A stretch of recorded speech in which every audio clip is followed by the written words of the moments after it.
Hey, Sarah, thanks so much for joining me. Yeah, thanks for having me. I asked my team, I said, I'm looking for other people for the podcast, someone who inspires you. And your name came up. And in my research of you and your story and your company, I was really, it really impacted me. Your story of how you left the corporate world to start this company to really make social impact that's equitable and inclusive. And the more I read into it, I did start to wonder, has this been a whole ruse with my team and you to just make me leave the corporate world? I mean, I cannot confirm or deny what your team is plotting, but no, I have certainly talked to lots of folks who are working kind of in design and technology, but in sort of a corporate setting. And yeah, there is definitely an interest. There is a demand for this type of work. I Sorry to break it to you. No, I love it. And our whole mantra is human first, and we're very selective about our clients that we decide to take on, which I've heard that you are as well. One thing that I heard described about your team is that it's a team of pissed off optimists. I wonder if you could expand on what that means a little bit to start. Yeah, absolutely. I think when we so it's like, where do I start? When I went to grad school for design, I think that designers are inherently optimists. And I think that to be a designer means to kind of go through the world a little bit dissatisfied because nothing is designed as well as you would want. Mm, But to also have that internal confidence that you might be able to make it better, that you might be able to change something and that something might be able to be improved here. And as I started working as a designer and my co-founder as well, we were both working for these large kind of innovation consulting firms. Um, we started to be a little more pissed off, not just about when things are badly designed, but also about some of the ways that our society is set up in ways that are sort of unfair, and that continue to sort of privilege the privileged and harm people who have already been marginalized and mm. disinvested in for various reasons. And so being close to that system made me pissed off. Um, but also, as I recognized the privileges that I'd been given, I started to realize that some of my journey, um, I can't take credit for it. Like it's just luck, you Mm. know. And I think that for a long time I had to reckon with that. Like, wait, I'm angry about this. This is not the world kind of isn't how I thought it was. So when we look for new hires, we talk about, what are you pissed off about? Because if you're not pissed off about something like legitimate in the world, you're probably not paying attention, right? But then we also need to know that you're not just pissed off, right? Because that's not productive, unfortunately, even though there's a lot of deserving anger in the world. I think our team needs to bring that optimism, which is to say, yes, there are these things that are unfair. People don't have affordable housing, right? People are hungry. People are, out of work, whatever the challenges are. But also, I have some faith. I have some faith that I might be able to help, but not me alone, not even our team alone. I have some faith that with our partners, with our clients, with the communities that we're all serving, um, there is something that can be done to improve this. So that Mm. optimism keeps us going. That resonates with me. The way I've described myself is that it's rage fueled by optimism and empathy, right? And kind of being okay with that. But also, I think doing some mindfulness exercises to keep it balanced so that the rage doesn't get out of control, right? Yeah, yeah. There is, I think rage, once you get into that realm, it can be unproductive. Yeah. Um, I'm also someone who I recently came back from a 10-day meditation course. Nice. So had been actually thinking about that because I find my own anger to be very productive. Like it's constructive. It motivates me every day to get up and try to support our clients in meeting their missions of building an equitable society. But my meditation instructor said no. She said anger is not productive. If you're that angry, you need to like step back and reflect on what's really happening. So I don't know. I'm trying to be open to a new mindset there. But for me, I, anger is still very productive. I think you shape it and you turn it into something else, which I think you're doing a great Mhm. job of. One thing I'd love to explore is my favorite parts of my career are when we go into an organization and it's not about the problem that we're solving. It's more getting people working in a better way or getting them unstuck from change. And I always really enjoy when we get the people's voices heard who haven't been heard. They've been marginalized within their organization, or maybe they've tried to change and they've just smacked their head against the wall too many times. What I love about your world is it gives us a bit of perspective, because while, you know, these people's voices might be marginalized within their organization, my assumption is the people that you're working with, it's marginalized for generations, hundreds of years. And how do you engage those folks in meaningful discord to like make them believe that they have a voice and get them working? How's that go? Yeah, you nailed it. I mean, that's a great question because that is the challenge.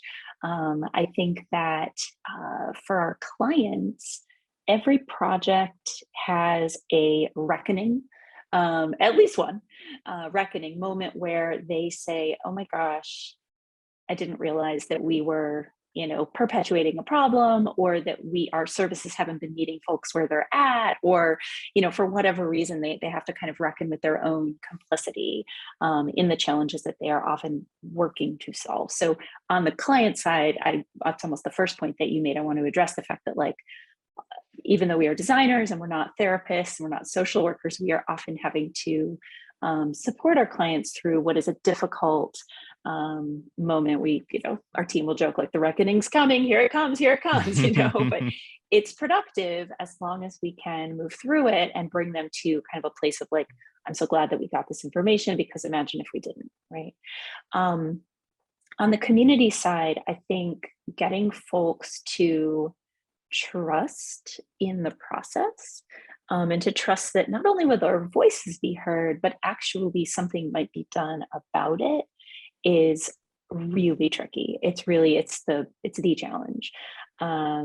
Sometimes folks maybe will feel as though, we're not the first ones that are trying to come into their community and make change, or, there have been people who, particularly me, who look like me, who are white, who are able-bodied, who are native English speakers from America, insert list of privileges, who think that they might know better. And so our challenge is to make sure that people know that we are not here to tell them anything about their community. Rather, we are here to be their advocates and co-conspirators. We are here to listen, and we are here because we are accountable to them. So I'm thinking of, an example where, let's see, even recently, we're working on a project in a community in the East Coast where, the client has hired us, right? So officially, you would say that we're accountable to the client. They're asking us to help them work on a community plan for their neighborhood, for actually a group of neighborhoods. How do we increase kind of health equity and healthcare access in these neighborhoods? Initially, community members, we know, are going to be skeptical. Like, why are we the ones who are talking to them? And, previous efforts have not worked, so to speak. But I think there's a few things that we can do. Number one, when we do engage, when we have initial conversations, really going in without an agenda and being clear, like, we're here to listen to you. So I don't have any questions other than tell me about yourself, your journey, how you got here, and being explicit, like acknowledging the gaps. Like, I'm not from your neighborhood, so I'm not going to know you. The only way that I can know what you need is if you let me know. That doesn't always work. That doesn't always build everyone's trust immediately. But if that doesn't work, then kind of the next stage is to actually share back with, neighbors, with participants, like, here's what we heard, here's kind of a research report, or here are some quotes and insights, making sure that folks have agency over how their name is represented, so that they can feel like, oh, you're not going to like exploit my data or my name, making sure credit is given where credit is due, but sharing back. And really all of our work, our research in particular, we try to make sure is written as though we are presenting it to the community who is a member, who participated in it, not just the client. So that's kind of a check for us. And then, again, some more people come along, others still aren't convinced, and we keep going. we'll do brainstorming, we'll share ideas and have, folks share ideas, and we'll make sure that those ideas are credited, because that's something that comes up a lot in an atmosphere of scarcity is, this is my idea, so now it's something of value that I should own. And, working to say, yeah, and this organization, this client can actually potentially implement this idea, and we'd like you to be a part of that.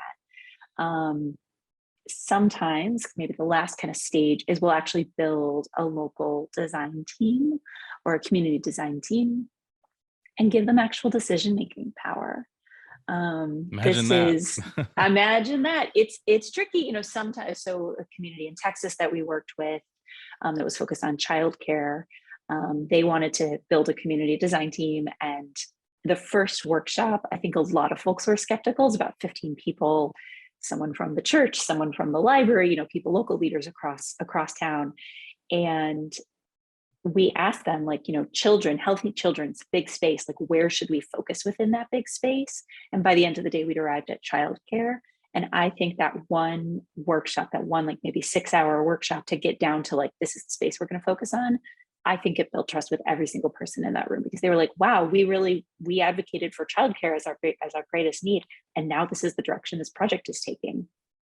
Cool. I'd like to see what happens next, because some of my agency has been acknowledged in that experience. Yeah, those small opportunities to give agency and give a voice and just build and build and build and build. It makes a lot of sense. On the whole reckoning thing, so does that mean a lot of times you're being in for what they think is problem A, and then when you dig into it, you're like, oh, it's this giant problem C? Because we have that same challenge. It's like someone asks you because they want and like, I'll just use like a construction example. I want a new window added to my kitchen, and it's like you get in there and you're like, oh, actually, like, your entire foundation is crumbling because of years of neglect, and this is going to be a major problem. And like that type of reckoning it's hard. I'm curious, like, when you start off with these clients, do you kind of let them know, hey, this is probably going to happen as we dig into this, and how's that received? Yeah, I wouldn't say that we tell them, you've asked us to solve problem A, but we're going to find problems B, C, D, E, and F, and it's going to be this. The scope is going to, No one wants to hear that. Yeah, exactly. But we do let folks know. So I'll give an example. We were working on a newborn welcome kit for the city of Chicago. This was a cool project because it was a physical, tangible collection of tools and resources. So how do we give new parents across the city of Chicago the information and things that they need to care for their newborn? And also, the larger agenda there from the city of Chicago and the public schools and the library was prepare children for early literacy. So how do you get people to read to their babies when a lot of people don't think that babies need to be read to, because really they don't read, they're newborns, but they are picking up on skills like that from day one. And we knew that going in, doing research with new parents, with home visitors, with maternity ward nurses, folks really across the city, hospitals, all different stakeholders, we knew that we would learn more about like what information needs to go in the kit to help figure out literacy. And really what we learned about was how much information is thrown at new parents. Oh, yeah. And how, as a collection, if you think about all that information together, it is sending a clear message to those parents. And that message is, you don't know what you're doing. Right. And so you're doing everything wrong. You're doing everything wrong. People feel overwhelmed. They end up taking these packets that they get from the hospital or from the pediatrician and just, throwing it away, or it becomes a stressor. And so, plus, so that's like how can we send the right message, which is, you've got this, right? Like, you've got what you need, and the city of Chicago is here to help. Lots of people wouldn't necessarily trust that message, but then following that up with resources. Our client was very interested in literacy, right? That was their agenda. Cool. Love that agenda. Have nothing wrong with it. And new parents, particularly those from underinvested communities, needed more than a couple baby books, you know, and or how to talk to your child or read to your child various moments. They needed things like, you know, how do I get signed up for WIC, which is, you know, women, infants, and children, basically food stamp benefits? What do I do for childcare? Where do I send my kid? Are there Head Starts in my neighborhood? That kind of thing. So much, you know, new information that people were looking for that just goes so far beyond like this goal of literacy. And so, you know, I think the client knew that that might happen. What I don't think they anticipated was just the degree of coordination that they would then need to do with all these other agencies, the Parks Department, you know, public safety, you know, anyway, lots of different groups had to come together. And so we did. We were able to bring a lot of them together. We were able to design this booklet that had a lot of great information from kind of across the city. But it was not like, and then, you know, I remember there was a point where we also had information about things like, where are you going to store these kits and who's going to distribute them? And like hospitals had ideas and libraries had ideas, and the client was like, oh, it's too much. You know, there does come a point where you're like, okay, this is like beyond the scope of kind of your project. But yes, we do always learn more than what we originally look for. And that's because we're asking folks to share their experience, assuming they are the experts in their experience. Their experience is not confined to one solution space, right? I'm sure you see this with technology. It never is, right? Like, what do you need from your role? Sorry, I'm jumping around, but I'll give one example right now, which is we are working on a digital project for a membership organization. And they're across the country. They're a membership organization of individuals working in government to advance racial equity. So you have people like chief equity officers, others who are, you know, really working to make their cities more just, more fair. And those folks are lonely. They're fighting big battles. They need help. They need each other. And so the question is, how can we redesign their portal, their member portal? And of course, you know, if we were to go into those interviews with like, what do you need in a portal? People are going to be like, I don't even know. But if the question is, what do you need to do your job? That's a rich question. People have answers. People can talk to you about that. And then it's our job as designers to interpret and to synthesize and to figure out what people need can be solved by a portal, and what people need can't be solved with a portal, but could potentially be solved by this organization in different ways. So I think it's important to be open to that, to ask those most open-ended questions. And if you're doing that, I almost think it would be a problem if you didn't uncover new things that were beyond the scope of the solution you're setting out to design. Yeah, I mean, because, you know, any product or solution that you're building or designing, this is going to fit into someone's life, which encompasses a whole lot of other things than just that. And yeah, you might not be able to solve all of those other problems, but if you can partner with other organizations, if you can, maybe you expand your portfolio of offerings, you know, maybe it's an opportunity rather than you know, a blocker in trying to solve that. You know, I'm curious, so how many years has this been since you made this jump? We founded Greater Good Studio in 2011, so it's been about 10 and a half years. Wow. So out of all of that, what do you think you're most proud of in there? Oh, come on. That's an impossible question. You just had 10 days of meditation. You gotta.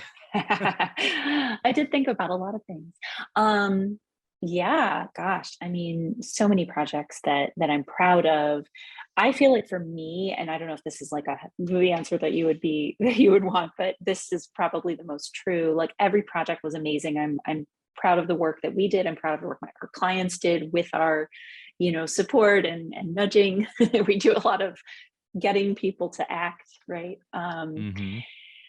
But I think I'm most proud of the team that I've built. And I don't mean like individuals, although everyone on our team I think is individually and collectively amazing.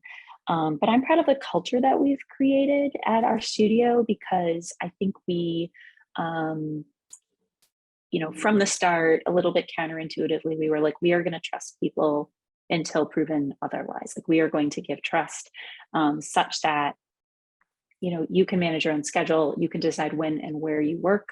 We've never made people come into an office. We've never made people work 9 to 5.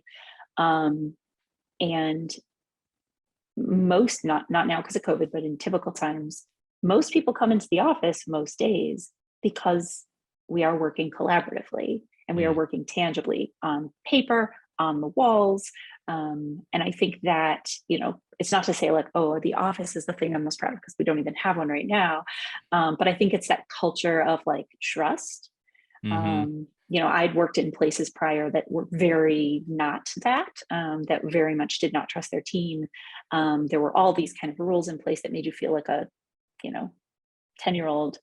And I think, people respond to those environmental cues. And I think our team has just, over the years, like, we've never really had an issue with someone not like rising to the challenge of being trusted, to do their best work, because they're intrinsically motivated, because they know they're trusted, because they know that their colleagues rely on them. And that is something that I'm very proud of. That's great. Yeah. I mean, that culture of trust is just it's a warm blanket, just that safety and that then allows you to excel and get your superpowers and to as best they can be used. Anything from the corporate world you miss? The snacks. That's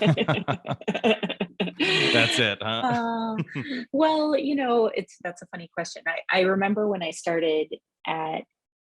we started working with nonprofits, one of my first clients was this very kind of scrappy grassroots organization in Chicago. And I came to their board meeting to present the project and kind of get some buy-in, get some questions answered. And I remember they had this like, honestly, like pretty dinky tray of like bagels. and truly, like, I'd come from an environment where, every meeting had like amazing food and, huge conference rooms and like beautiful chairs and like state-of-the-art technology, all those things.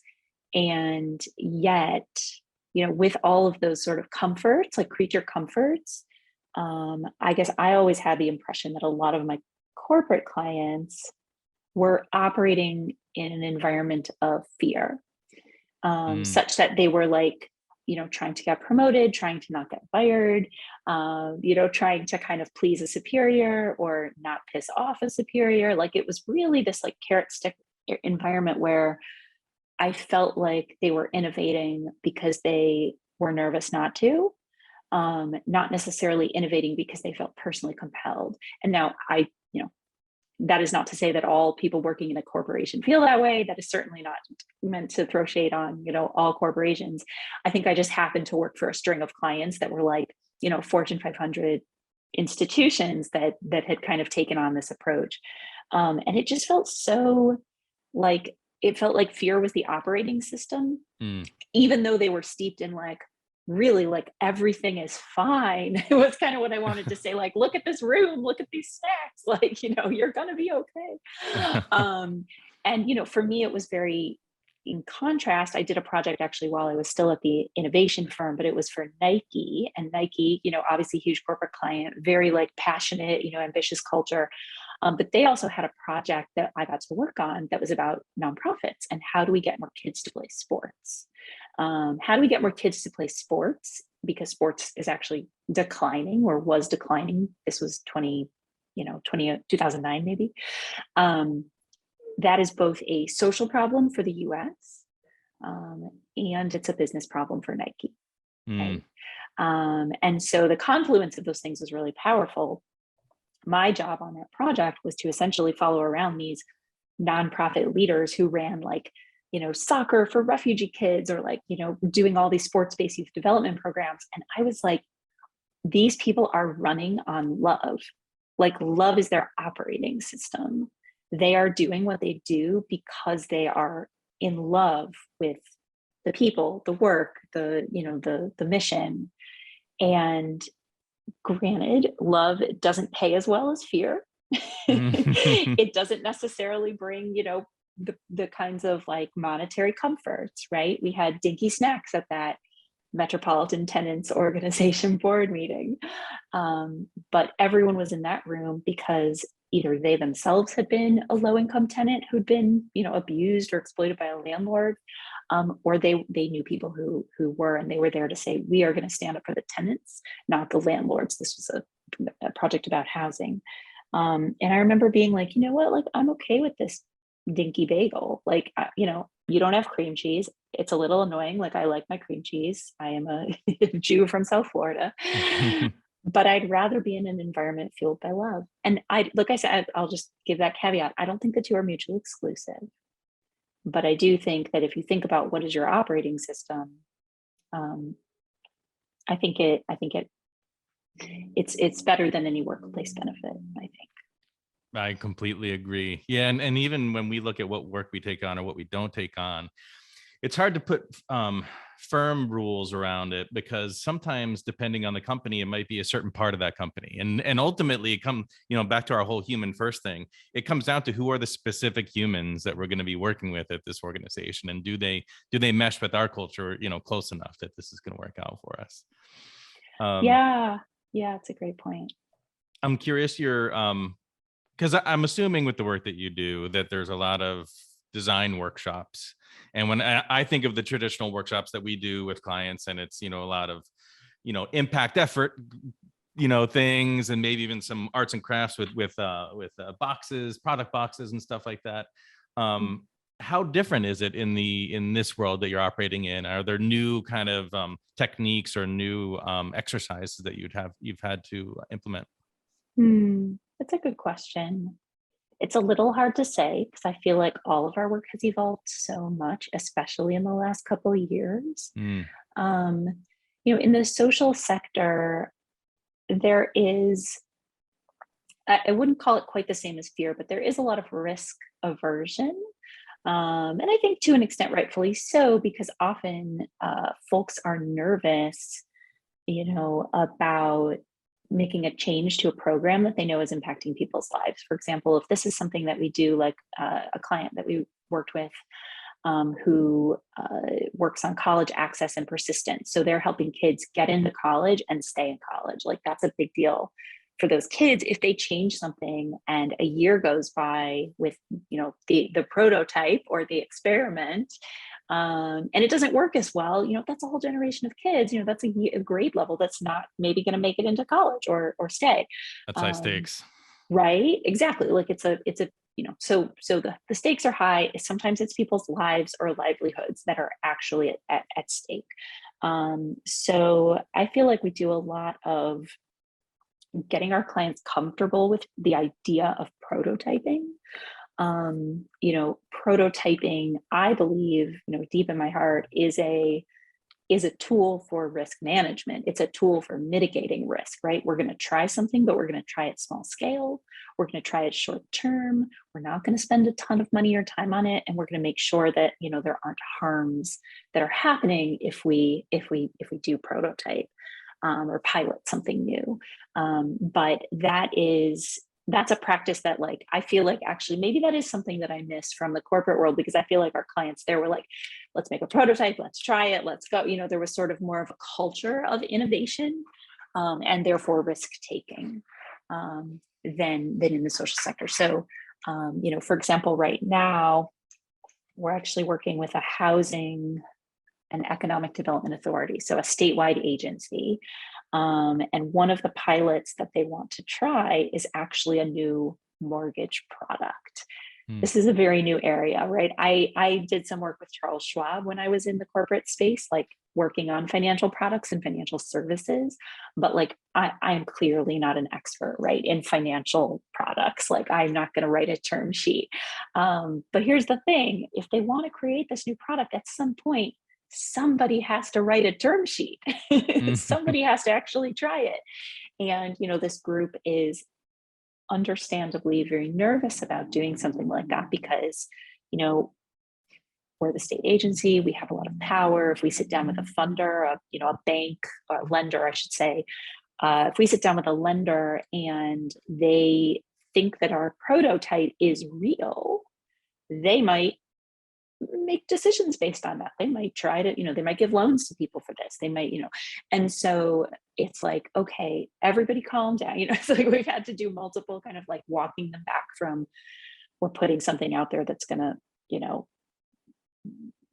freak people out or make them want to move money in ways that they weren't maybe planning. So, from the term sheet, it's like, okay, we've walked back to like, okay, we're going to prototype like an overview. Okay, what are some of the criteria that can go into? Here's what we're sharing from our research. We know that debt to income ratio is a really big sticking point for a lot of Black and Brown folks who are seeking to serve with this project, right? African American and Latinx households in your state, debt to income ratio is a big one. So what do we do about that? Can we come up with multiple ideas around how we might be more flexible while still being fiscally responsible? And it's like, it is like the least exciting brainstorm that has ever happened because it's so like kind of in the weeds.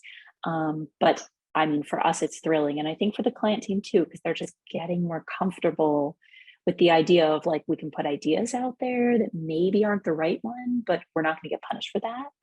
And we don't have to decide, like, we can generate ideas before evaluating them, and that's okay too. And then maybe when we sit down with our lenders, maybe we actually, instead of bringing one term sheet or one, write-up, we'll bring 3.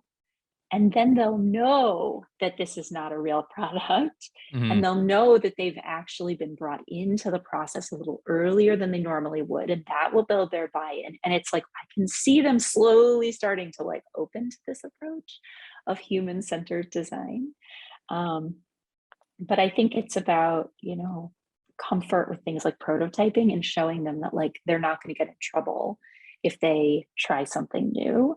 And actually it might be exactly what they need to do. Yeah, that's something I definitely take for granted.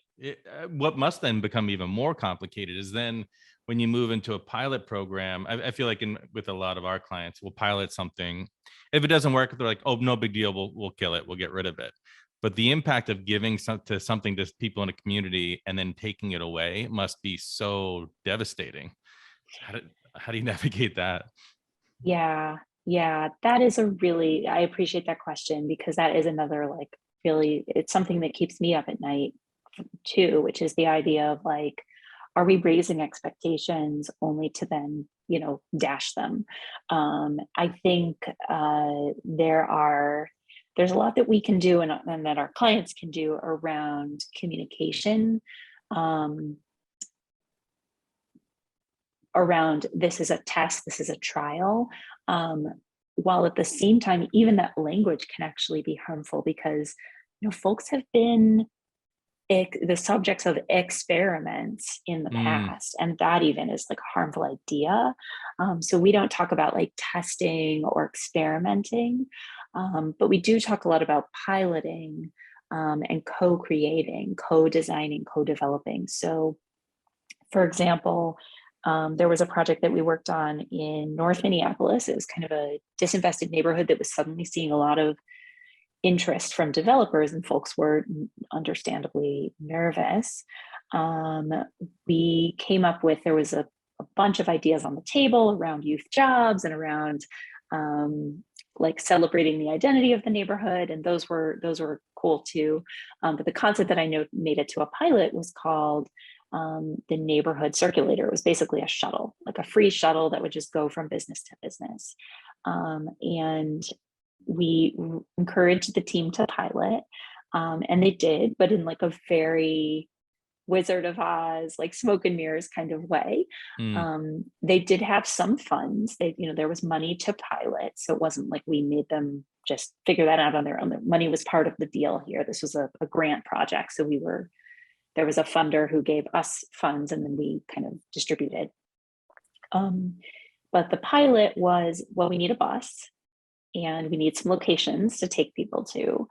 And the design team, the team of sort of community leaders, they were able to hire a driver and rent a school bus. And it was a school bus. It was clearly not like a city vehicle, but they called it like the North Side Circulator or whatever. And, they made posters and put them up at like, I think the grocery store, the senior center, this place, talked to all of those business owners, and I think everyone who saw it and was like, oh, I'll get on the bus. Like, I don't think there was a question that this was just like a trial. This was like a pilot. It was not the real thing, but it was a, you know, do we have interest in this? Do we have, you know, and they actually got press. They got an article in their local newspaper that, again, was, I think, pretty clear. Like, this is something we're trying in the North Side. Like, check out the Circulator. Like, here's some people writing it. But all of that, the lead organization there, the convener, they knew that all that was for them to be able to write a grant to actually get it funded. And so, you know, did we raise some hopes? Did we get some people who were excited and think like, oh, this is going to happen. Now I can get a job in the neighborhood, or now my kid can like get home safely from, you know, their after school program. Like, I don't know. I don't know if they got the grant. But I think that there was, at least during the piloting, I know that there was a spirit of hope and a spirit of collaboration. Like, we could, you know, look, we're doing it now. We're doing it now in kind of like a low budget way. Yeah, I wish I had more of an answer for you on that one, though. It is No, something that that was I still think good. about. Change communication is just a challenge everywhere. It's so hard. And it also reminds me of it's funny, since we have the luxury of being across many different industries, and there are some industries where you kind of want to, with a prototype or a pilot, you almost want to go overboard on making it look really good. Whereas in other industries that we work, like in pharma or in healthcare, you almost want the cardboard and the duct tape and the hot glue holding things together to be front and center, so that it's extremely obvious, like, this is not real. Like, please, nobody believe that this is real. Which is, it sounds like you definitely encounter. You know, now that you made this jump, you're over a decade in. Did you find the more meaning that you were looking for? I mean, yes and no. Did I find meaning in the work? You know, hell yeah, absolutely. I love our clients. I love the work that we're doing. I don't know that I will ever say like, my work here is done, right? Because there is so much to do. There are so many social sector organizations, you know, foundations, nonprofits, government agencies, social businesses that are, I think, still coming to terms with the ways that, you know, white supremacy and other systems of oppression have like created this mess, and they have to clean it up. And I think it's frustrating to say, I'm going to try to clean up a mess that was created by, you know, a few folks in power 400 years ago. I personally don't know that I will ever feel satisfied, if you will. That doesn't mean that I haven't found meaning. I mean, absolutely. I think that, you know, the hypothesis was design, human-centered design, can benefit the social sector. And, you know, part of that is just shown by like, are we still in business? Like, yeah, hey, you know, so great. Maybe it can. But I don't know that our work will be done until, you know, I don't know when. You know, we've had these conversations like, what does an equitable society look like? That's kind of the vision, right? Is an equitable society. I don't know that we have one client who can do that. It's going to take everybody, right? There's people working on healthcare and education and all these different things that are trying to work towards an equitable society. But when we had a time when we asked our team, like, you know, what does that look like to you? And people were like, I don't think we've ever seen it. So I don't really know. You know? Yeah, it's kind of one of those problems that probably the closer you get to it, the bigger you realize that it is. Yeah. But all we could do is make the right decisions, even when no one's looking, and just keep making progress, right? Yeah. So throughout your life and your career, you know, one thing I always like to finish on is, what's the best piece of advice you've ever received? Hmm. Gosh, I wish I got more good advice from people. I feel like I more have like advice that I wish I gave myself. Let me think though.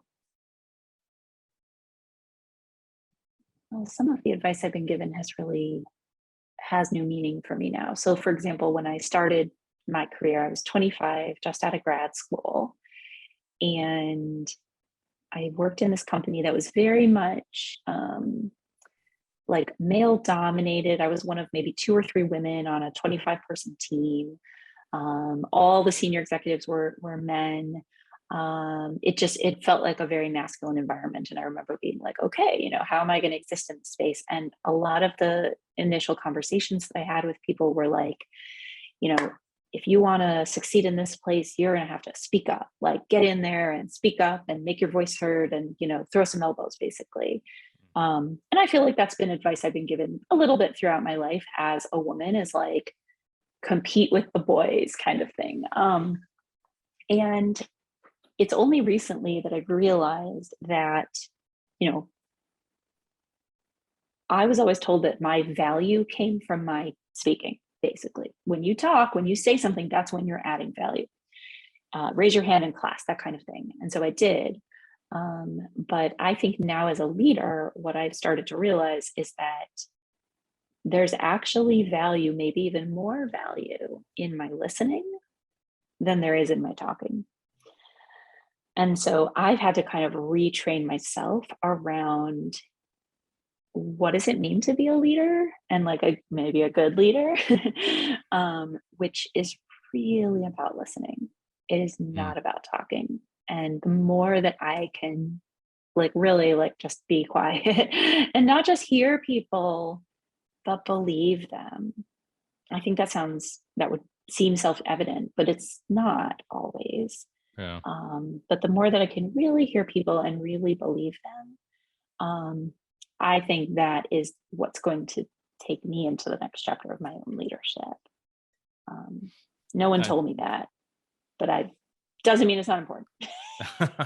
Not at all. I think listening is one of the most underrated skills out there. So I couldn't agree more with you. Sara, I love your mission and your company and your story. I really appreciate you being here. Thanks so much. Thank you so much. This was a delight.